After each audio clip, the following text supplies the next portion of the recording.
하나님께서 이 시간 우리에게 주시는 말씀은 출애굽기 20장 14절 말씀입니다. 구약성경 113쪽입니다.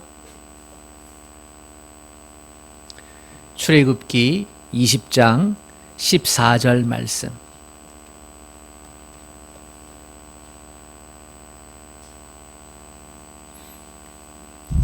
한 절입니다. 다 같이 함께 합독하겠습니다. 시작. 간음하지 말라. 한 절입니다, 권사님. 한 번 더 하겠습니다. 시작. 간음하지 말라. 오늘 예배자로 하나님 전에 또 가정에 예수의 이름 가슴에 담고 예배하는 모든 성도들에게 하나님께서 주시는 놀라운 은혜와 평강이 넘치기를 주님의 이름으로 축복합니다. 아멘. 운전해 보셨죠? 또 같이 차 타고 길을 따라가기도 하고, 운전하면서 우리가 신호등을 만나게 됩니다. 녹색 신호등 만나면은 기분이 좋지요. 이번 신호등 녹색 신호등, 다음 신호등도 녹색 신호등, 그 다음 시간 신호등도 녹색 신호등 하면 기분이 좋아요. 왜냐하면 멈추지 않고 갈 수 있으니까 가는 게 기분이 좋은 거예요. 그런데 빨간 신호등을 만나면 기분이 안 좋아요. 왜냐하면 멈추게 되니까. 가던 길을 강제로 멈추게 되는 거잖아요. 그래서 기분이 안 좋아요. 그래서 때때로 황색 신호등 걸리게 되어지면 눈치 싹 보고 건너갑니다. 사실은 황색 신호등도 멈추라는 표시거든요. 그런데 빨간 신호등, 그게 너무 싫으니까, 멈춰서는 게 싫으니까 그렇게 해서 황색 신호등에도 눈치 보고 건너갈 때가 있습니다. 근데 여러분, 이 빨간 신호등이 우리에게 가르쳐주고 있는 바가 있어요. 그건 멈추라는 건데, 그 멈춤을 통해서 내가 안전하다는 거예요. 나도 안전하고 상대방도 안전하고, 그 안전의 시간이 지난 다음에 다시 가던 길을 갈 수가 있다고 하는 것입니다. 그래서 오늘 말씀을 준비하면서 나는 빨간 신호등에 감사해야겠구나. 그것은 우리 모두의 안전을 위해서 꼭 필요한 것이기 때문에. 하나님께서 어떤 것을 금지하실 때에 그 배후에는 늘 긍정적인 목적이 있습니다. 살인하지 말라.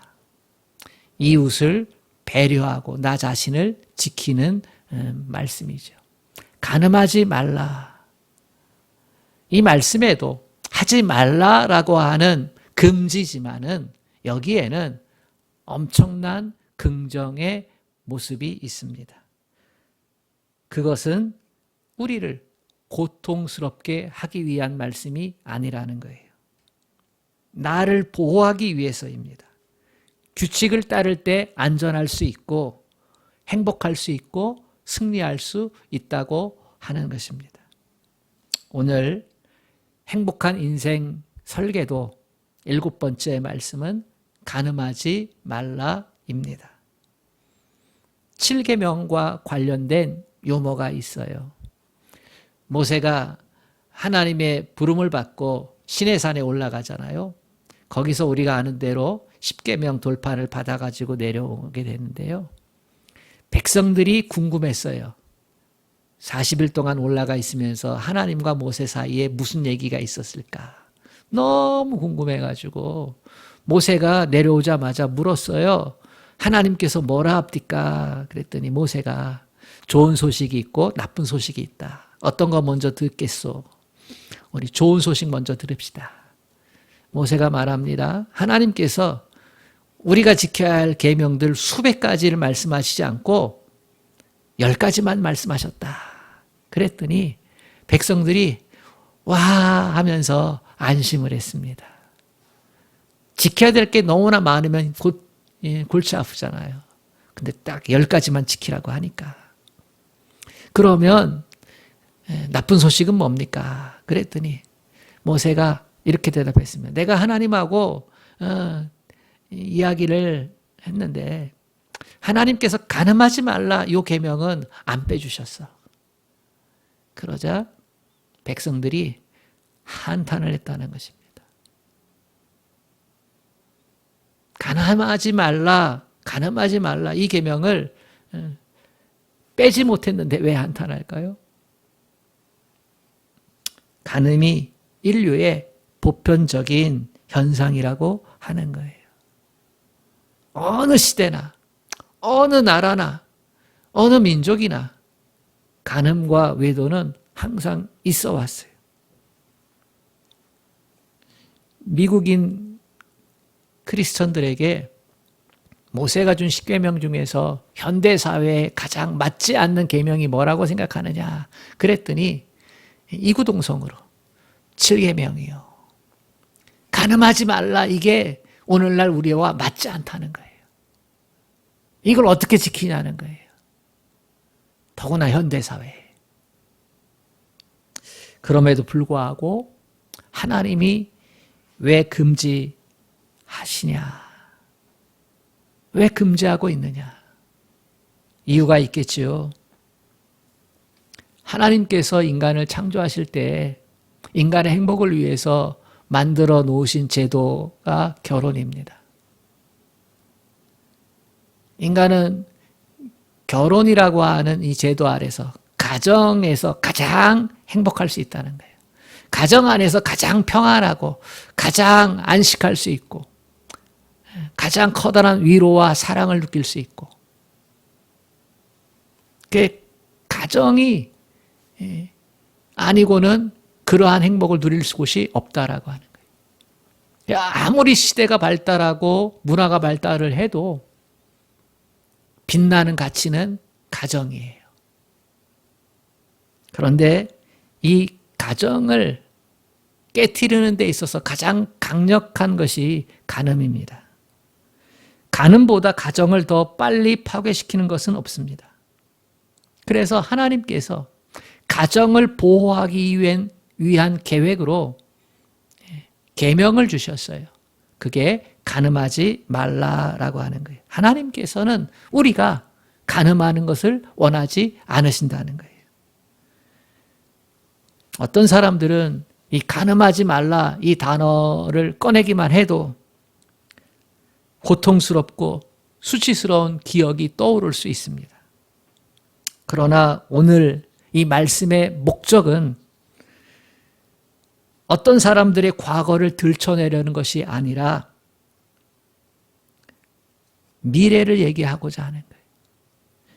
만일 여러분이 하나님께 간음죄를 저질렀다면 그래서 여러분이 죄를 자백하고 하나님께 용서를 구했다면 하나님은 이미 용서하셨고 그리고 어떤 것도 기억하지 않으실 것입니다. 여러분도 그렇게 해야 합니다. 여러분이 진정으로 하나님께 간음죄를 고백하고 그리고 용서를 받았다면 그러면 그것을 잊으셔야 합니다. 만약 여러분이 하나님께 자백한 후에도 그 죄에 대한 죄책감이 든다면 그것은 하나님께서 주시는 것이 아니라 사탄 마귀가 주는 것입니다. 여러분이 예수 그리스도를 영접함으로 중생되었을 때 이미 용서받은 과거의 일들로 인해서 이미 잊혀진 일들을 가지고 사탄 마귀로부터 정죄를 받지 마시기를 주님의 이름으로 부탁합니다. 오늘 이 말씀은 과거의 이야기를 들춰내는 게 아니에요. 거기에 목적이 있지 않아요. 앞으로 미래에 대한 것이에요. 하나님은 성적인 즐거움을 싫어하는 분이 아니에요. 성은 하나님께서 창조하셨어요. 그러나 다른 모든 것들이 그러하듯이 성도 통제가 필요합니다. 성을 오용하거나 또는 나쁘게 사용하기를 원하지 않으세요. 바르게 사용하기를 원하세요. 하나님께서 물을 우리에게 주셨잖아요. 선물로 주셨어요. 근데 그 물이 너무나 많아지면 우리의 재산을 쓸어가고 우리의 생명도 다치게 합니다. 불도 마찬가지예요. 불도 하나님께서 우리에게 주신 선물이죠. 그러나 불이 남용되어지고 오용되어지면 화재가 일어나서 우리의 생명과 재산을 다 파괴시킬 겁니다. 하나님께서 우리에게 성적인 욕구를 주셨다는 거예요. 부부의 사이에서 성은 아름답습니다. 그러나 혼외 관계에서는 정서적으로, 영적으로 그 외 모든 면에서 파괴적이며 그리고 해롭습니다. 하나님께서 결혼에 대해서 언급한 것이 있습니다. 히브리서 13장 4절에 모든 사람은 혼인을 귀히 여기고 침소를 더럽히지 않게 하라. 음행하는 자들과 간음하는 자들은 하나님이 심판하시리라. 하나님께서 결혼을 행복하게 하는 도구로 성을 사용하라. 이렇게 말씀하시는 거예요. 사실 결혼을 하는 것보다 결혼 생활을 유지하는 게 훨씬 더 어렵습니다. 오늘날 이 세상은 모든 것이 허용 가능한 그러한 가치관을 가지고 있어요. 너 하고 싶은 대로 해. 네 마음대로 해. 이렇게 해요.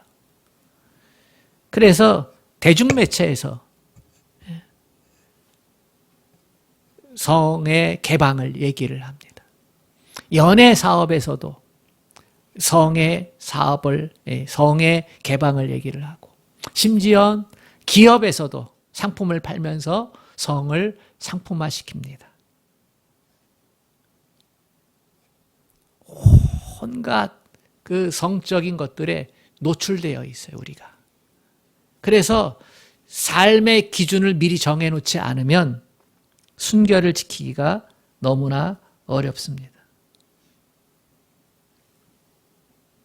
어떻게 해야 할까요? 오늘 말씀에서 외도하지 않고 불륜하지 않고 가정을 지킬 수 있는 4가지 기준에 대해서 말씀을 드려보려고 합니다. 첫 번째는요, 7계명에 대해서 헌신하라는 거예요. 7계명은 우리의 행복한 인생을 위해서 지켜야 할 하나님께서 친히 만드신 규범이에요. 규칙이지요. 이것에 대해서 우리 자신들이 헌신해야 합니다. 우리의 과거가 어떻든지 간에, 어떠한 실패를 했든지 간에 이제 이후로는 나는 하나님의 기준을 지키는 데 있어서 적극적으로 동의하고 헌신하겠습니다. 이 의미는 성에 대해서 하나님이 말씀하는 기준을 지키겠다는 거예요. 하나님의 기준은요, 결코 바뀌지 않습니다. 아담 때부터 시작해서 초대교회 때도 오늘날 그리고 앞으로도 이 계명은 바뀌지 않습니다. 하나님은 어제나 오늘이나 영원토록 동일하신 분을 믿으시기 바랍니다. 외도는, 간음은, 불륜은 결혼 전에도 안 되고 결혼이라고 하는 제도 밖에서도 안 됩니다. 시편 119편 9절은 이렇게 말합니다. 청년이 무엇으로 그 행실을 깨끗게 하리이까? 주의 말씀을 따라 삼가는 것이다. 세상 문화에 답이 있지 않은 거예요. 세상의 가르침에, 세상의 지식에 답이 있지 않아요. 오직 하나님의 말씀을 따라 삼가는 거예요. 하나님의 기준은 하나님의 말씀에 분명히 나타나 있습니다. 어떠한 배경하에서도 정당화되지 않습니다. 하나님께서 그러한 예를 성경에 놓아두셨죠. 요셉 이야기입니다. 요셉이 보디발 장군의 아내의 유혹을 받잖아요. 그 아내 얼마나 이뻤을까? 이뻤을 거예요. 그리고 유혹할 때 아마도 매력적인 모습을 하고 유혹했을 거예요. 달콤한 말로 속삭이면서 유혹했을 거예요. 넘어갈 수 있는, 유혹에 넘어갈 수 있는 많은 이유들이 있었습니다. 요셉은 젊었고 혈기왕성했고 그리고 외국에 혼자 나와 있었고 그녀가 원하가 있고 또 자기 자신의 몸이 반응을 했을 수도 있어요. 요셉은 어렸을 때 어머니가 일찍 돌아가셔서 어머니의 사랑을 받지 못했어요. 그리고 아버지는 요셉을 향해서 어떻게 보면 편애했어요. 편애는 정상적인 사랑이 아니죠. 그러니까 요셉은 어렸을 때 사랑을 제대로 받고 살지 못했어요. 가정사가 불행했어요. 사랑의 결여죠. 뿐만 아니라 형제들이 요셉을 미워해서 죽이려고 하다가 노예로 팔아버렸어요. 가정생활은 불행했고 버림받았고 그리고 그 여인의 유혹에 넘어가면 앞으로 뒷배경이 되어서 출세가 보장될 수도 있었어요. 그럼에도 불구하고 요셉은 이렇게 말합니다. 나는 하나님께 범죄하지 않을 거야. 성경은 그가 유혹당했을 때에 나는 하나님 앞에서 범죄하지 않을 거야 하면서 도망갔다는 거예요. 우리도 그렇게 할 필요가 있습니다. 여러분의 배우자가 성적인 욕구를 충족시켜주지 못할 수도 있습니다. 그러나 그것이 외도에 대한, 불륜에 대한 정당한 핑곗거리가 될 수가 없습니다. 배우자보다 더 멋진 남자, 더 멋진 여성 만날 수 있고 또 대쉬당할 수도 있습니다. 그럼에도 불구하고 그 이유가 외도에 대한 정당한 이유가 핑곗거리가 될 수가 없습니다. 잠언에서는 이렇게 말합니다. 너는 내 우물에서 물을 마시며 내 샘에서 흐르는 물을 마시라. 이것은 배우자를 통해서만 성적 즐거움을 누리라고 하는 명령입니다. 그러므로 하나님의 법을 따르겠다고, 이 7계명을 따르겠다고 우리는 결심해야 하고 공개적으로 말해야 됩니다. 자기 자신에게도 나는 배우자를 통해서만 성적인 즐거움을 누릴 것이다. 그리고 배우자에게도 얘기해야 돼요. 나는 어떠한 일이 있어도 당신을 배신하지 않을 거야. 이것이 나의 결단이고 선택이야. 그렇게 얘기해 줘야 됩니다. 그리고 기회가 있을 때 친구들과 직장 동료들과 이웃들에게 알려야 합니다. 나는 내 아내에게, 내 남편에게 충실할 겁니다. 나는 흔들리지 않을 겁니다. 이렇게 말할 필요가 있습니다. 아무게 로맨스 됐어. 애인이 있대. 그런 이야기가 들릴 때 아니요. 나는 내 배우자에게 성실할 겁니다. 충실할 겁니다. 그렇게 얘기해 주어야 합니다. 첫 번째 기준이 뭐라고요? 하나님의 기준에 헌신하라. 7계명에 헌신하라는 거예요. 두 번째 기준은 간음의 결과를 생각해 보라는 겁니다. 죄의 결과를 생각해 보라는 거예요. 결과의 심각성을 생각해 보라는 거예요. 잠언 6장 32절은 이렇게 말합니다. 간음하는 자는 무지한 자라. 이것을 행하는 자는 자기의 영혼을 망하게 하며. 간음이 무지라는 거예요. 그리고 영혼을 망친다는 거예요. 성적인 죄처럼 인간의 감정에 커다란 상처를 남기는 죄가 없습니다.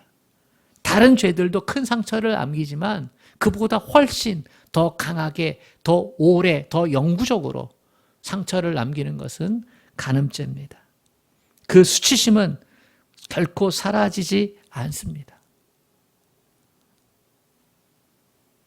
관련된 모든 사람들이 엄청난 상실감을 갖게 됩니다. 자기 자신도 그래요. 먼저 자기 자신에게. 잘 몰라서 그렇지. 자신에게도 엄청난 충격이에요. 고린도전서 6장 18절은 이렇게 얘기합니다. 음행을 피하라라고 얘기하면서 이유를 언급하는데 사람이 범하는 죄마다 몸 밖에 있거니와 음행하는 자는 자기 몸에 죄를 범하느니라. 대부분의 죄들은 자기 몸 밖에서 행하는 것들이에요. 그러나 음행은, 간음은 몸 안에 새긴다는 거예요. 그 수치심. 처음엔 모르겠죠. 그러나 아니라는 거예요. 몸에 새겨져서 오래 간다는 거예요. 내 가족은 어떻습니까? 배신감을 당하겠지. 배우자에게, 자녀들에게. 또 상대방 가정은 어떻습니까? 엄청난 충격이죠. 행복을 깨트리는 거잖아요. 가정을 깨트리는 거잖아요. 또 동료와 이웃들에게, 너무 많은 사람들에게 주는 상처는 한마디로 끔찍합니다. 얼마나 많은 사람들이 이렇게 말하는지 모릅니다. 외도하고 나서 상담을 하면서 이렇게 말합니다. 시간을 되돌렸으면 좋겠어요. 그 시간을 지워버리고 싶어요.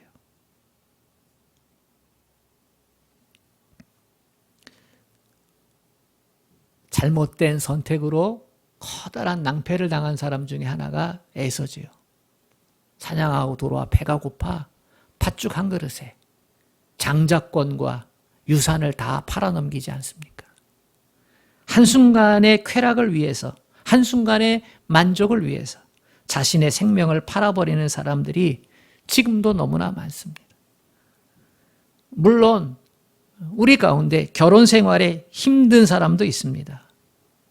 가정을 지키기 위해 고분분투하고 있는 분들도 있을 겁니다. 결혼 생활에 만족을 못한 채 주위를 둘러보면서 한눈을 팔고 있을지도 모릅니다. 그러나 반드시 알아야 될 사실 하나가 있습니다. 결혼 생활을 유지하기 위해서 치르는 대가보다 간음으로 치료해야 될 대가가 수십 배, 수백 배, 수천 배 더 크다는 사실입니다.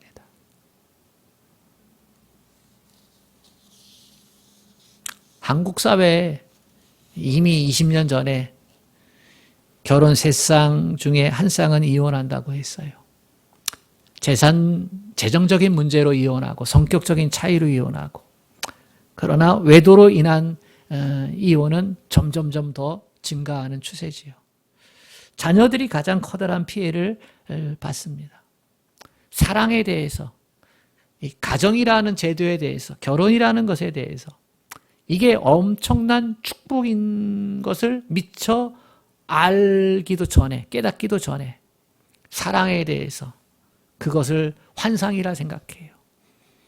결혼에 대해서 그것을 환상이라 생각해요. 에이, 그런 사랑 없어. 그런 가정 없어. 그런 배우자 없어. 그래서 사랑과 결혼을 포기하죠. 오늘 시대가 그렇습니다. 한국 사회 출산율 절벽이라고 난리치지요. 그래서 수조 원 쏟아부었는데요. 출산을 오르지 않습니다. 저는 생각하기를 행복한 가정, 바람직한 부부관계, 이런 것들에 대해서 교육하고 이런 것들에 대해서 모델적인 좋은 모습들을 가진 사람들을 자꾸 부각시키면요. 그러면 어떻게 해요? 나도 결혼하고 싶다. 나도 자녀를 출산하고 싶다. 저절로 출산이 올라갈 거예요. 실제로 제가 텔레비전에서 그런 고백을 하는 모습을 봤어요. 아주 행복한 가정이죠. 아주 건강한 가정이죠. 그랬더니 그 패널 중에 나이 찬 결혼에 대해 부정적인 생각을 가졌던 그러한 패널들이 저러면 나도 결혼하고 싶고 저러면 나도 사랑하고 싶고 저러면 나도 자녀를 낳아서 양육하고 싶다. 그렇게 말하는 것을 들었습니다. 그러므로 우리는 외도가 주는 엄청난 끔찍함, 이것들을 생각을 하면서 이렇게 말해야 됩니다. 저는 예수님을 사랑합니다. 나를 사랑하는 예수님이 나를 구원시켜 주셨으니 그 주님이 이렇게 말했어요. 나를 사랑하는 자들은 나의 계명을 지켜라. 그래서 나는 예수님께서 하신 말씀을 지키길 원합니다. 하나님께서 혼의 관계를 금지하셨기 때문에 지킨다. 나는 내 배우자와 자녀를 사랑합니다. 나의 간음죄로 인해서, 나의 외도로 인해서 자녀들과 배우자에게 상처를 주기 싫습니다. 나는 하나님의 심판을 두려워합니다. 하나님은 뿌린 대로 거두신다 했잖아요. 하나님께서 하지 말라고 하신 것을 내가 하면 그것을 해명할 날이 반드시 올 거예요. 책임을 묻게 되죠, 나한테. 그 날이 올 거예요. 얼마나 두려워요. 하나님께서는 우리 모두가 행복하기를 원하십니다. 그래서 빨간불 하지 말라라고 하는 규칙을 주시는 겁니다. 궁극적으로 외도는요, 이기심의 발로예요.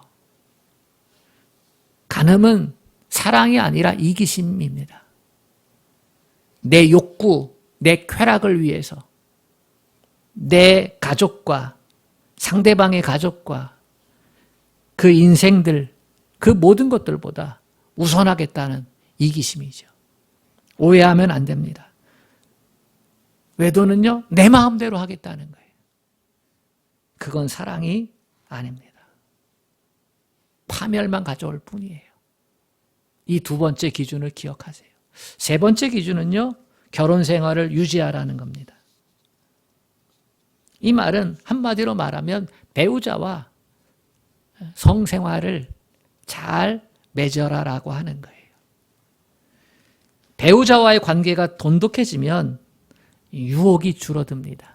외도에 대한 유혹이, 간음에 대한 유혹이 줄어들게 됩니다. 고린도전서 7장 3절은 이렇게 말합니다. 남편은 그 아내에게 대한 의무를 다하고 아내도 그 남편에게 그렇게 할지라. 부부가 서로의 욕구를 충족시켜 줘야 한다는 거예요. 여기서 말하는 욕구는 어떤 욕구일까요?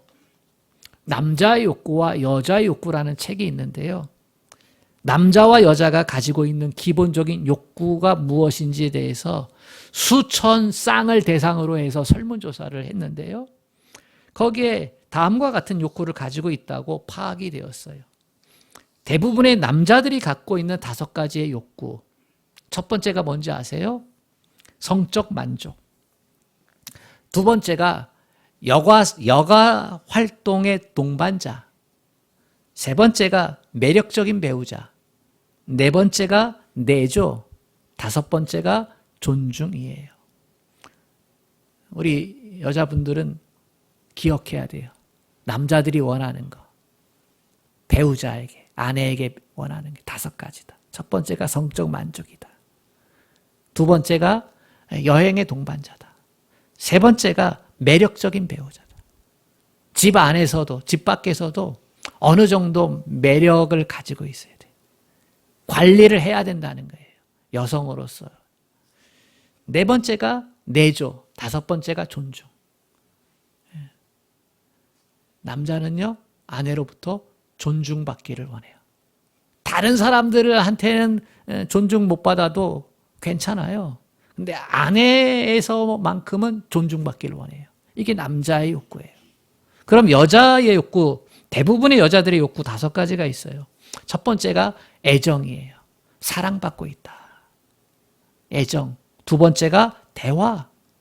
세 번째가 정직하게 터놓는 모습. 정직을 남편에게 요구하는 거예요. 네 번째가 재정적인 안전. 5번째가 가족에 대한 헌신. 남자들은 일에 살잖아요. 근데 가족을 돌봐달라는 거예요. 여러분, 이 남자의 욕구와 여자의 욕구 유사점이 있나요? 유사점이 없어요.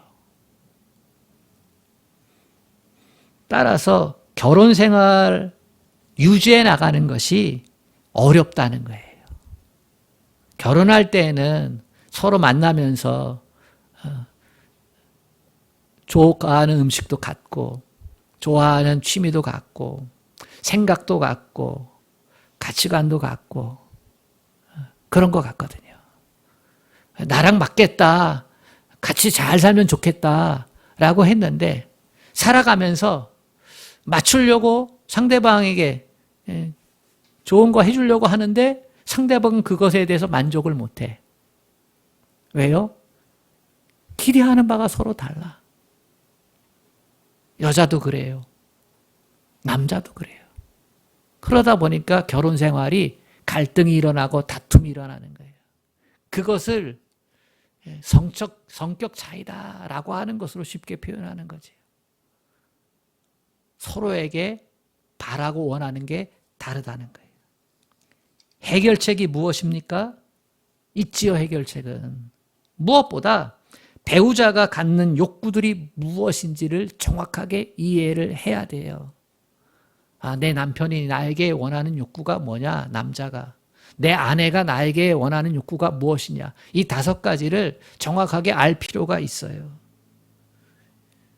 욕구가 다르다고 실제로 다른 방식의 표현이 된다 하더라도 배우자의 욕구를 채워주기 위해서 노력을 해야 돼요. 많은 노력이 필요해요. 결혼 생활은요, 많은 노력이 필요하다 하는 거예요. 고린도전서 7장 5절은 이렇게 말합니다. 서로 분방하지 말라. 기도할 틈을 얻기 위하여 합의상 얼마 동안 하되 다시 합하라. 이는 너희의 절제 못함을 인하여 사단으로 너희를 시험하지 못하게 하려 함이라. 이 말은요, 성경은 배우자에게 성적 의무가 있다는 거예요. 성욕을 거부하거나 제한시키는 것은 화를 자초하는 일이다 라고 이렇게 언급하고 있습니다.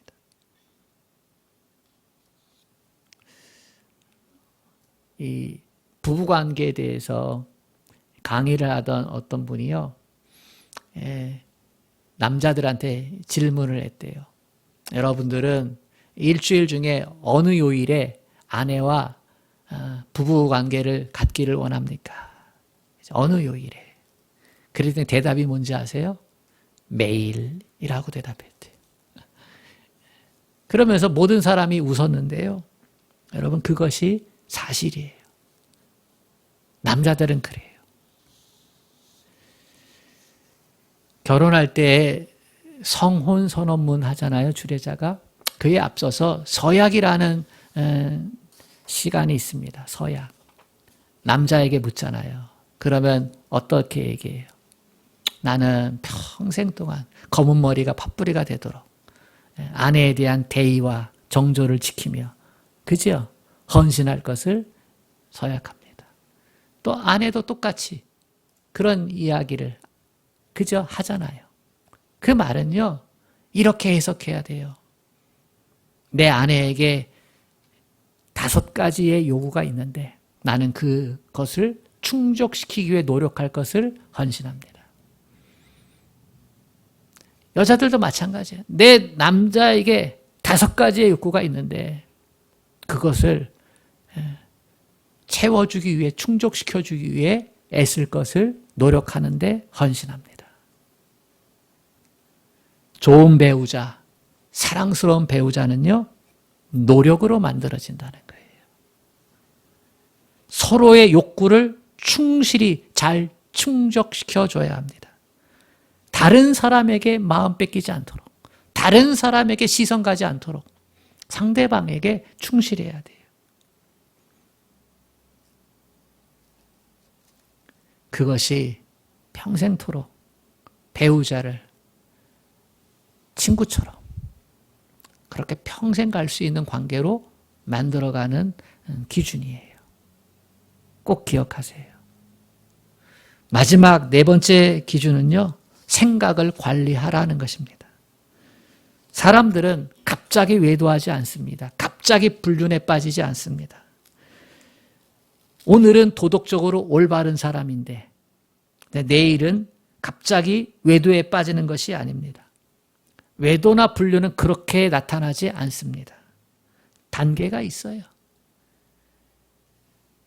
1단계는 죄의 생각을 받아들이는 거예요. 유혹이 시작되는 곳은 여러분 생각입니다. 생각과 마음은요 가장 치열한 영적 전쟁터라. 영성가들이 이렇게 얘기를 하는데요. 영성가들이 얘기를 차치하고서라도 우리의 생각에 죄를 집어넣으면, 간음을 집어넣으면 그러면 결국은 느끼게 되고, 느끼는 것은 행동으로 나타날 수밖에 없어요. 야고보서 1장 14절은 이렇게 말합니다. 오직 각 사람이 시험을 받는 것은 자기 욕심에 끌려 미혹됨이니 욕심이 잉태한즉 죄를 낳고 죄가 장성한즉 사망을 낳느니라 했습니다. 우리 그리스도인들이 꼭 기억할 것, 생각이 중요하다. 이 사실을 꼭 기억할 수 있기를 바랍니다. 생각이 중요하다. 나에게 긍정적인 생각, 선한 생각, 다정한 생각, 친절한 생각들 이렇게 하면요 그렇게 행동하게 돼요. 내 안에 부정적인 생각, 음란한 생각, 지저분한 생각, 외설적인 생각들이 생겨나면요 또 그러한 행동을 하게 돼요. 생각을 잘 관리를 해야 합니다. 디모데후서 2장 22절은 이렇게 말합니다. 또한 내가 청년의 정욕을 피하고 주를 깨끗게 한 마음으로 부르는 자들과 함께 의와 믿음과 사랑과 화평을 쫓으라. 로마서 16장 19절은 이렇게 말합니다. 너희가 선한데 지혜롭고 악한데 미련하기를 원하노라. 나는 지금까지 순결 잘 지켰어. 나는 아니야. 나는 빠질 이유가 없어. 여러분 그렇게 자신하지 마세요. 누구도 자신할 수 없어요. 그래서 성경은 말합니다. 선줄로 여기거든 넘어질까 조심하라.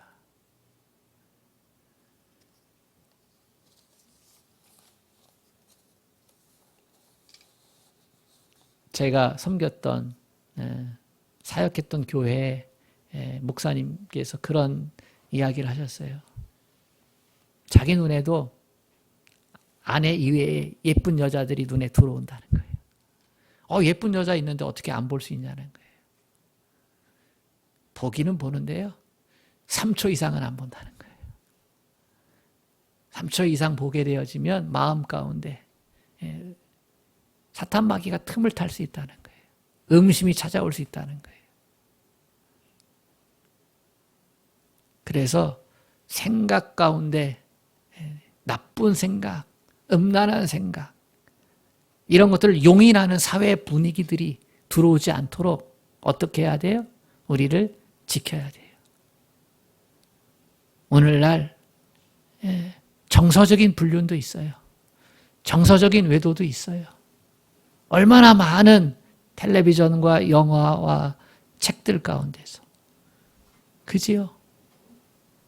또 그 세계를 가보지 않았기 때문에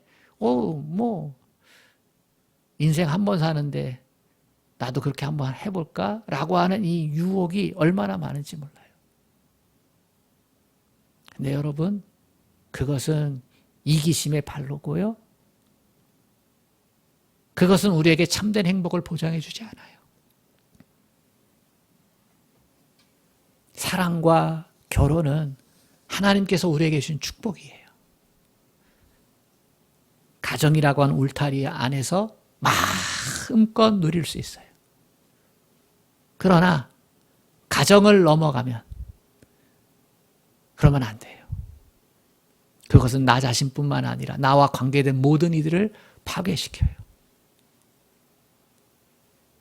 오늘의 말씀이 저는 너무나 귀하다고 생각합니다.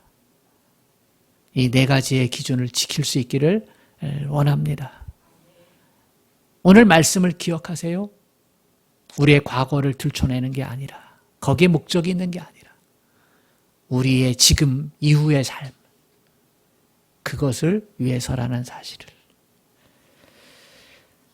하나님 아버지, 우리의 참된 행복을 위해서, 행복한 인생을 위해서 하나님께서 가정을 창조하시고 우리로 하여금 사랑하며 살게 하셨습니다.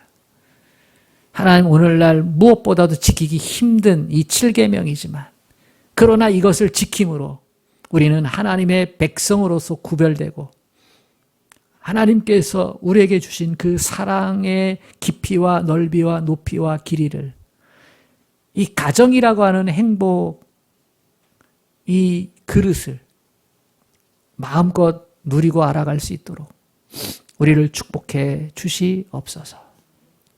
예수님의 이름으로 기도합니다.